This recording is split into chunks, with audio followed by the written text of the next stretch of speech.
এজন্য রব্বুল আলামিন বলেন তোমাদের জ্ঞান হলো কলিল, ওয়ামা উতিতুম মিনাল ইলমি ইল্লা কলিলা।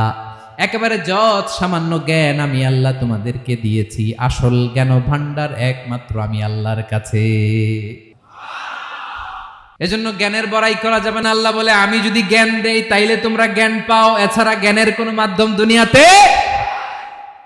আসসালামু আলাইকুম ওয়া রাহমাতুল্লাহি তাআলা ওয়া বারাকাতুহু।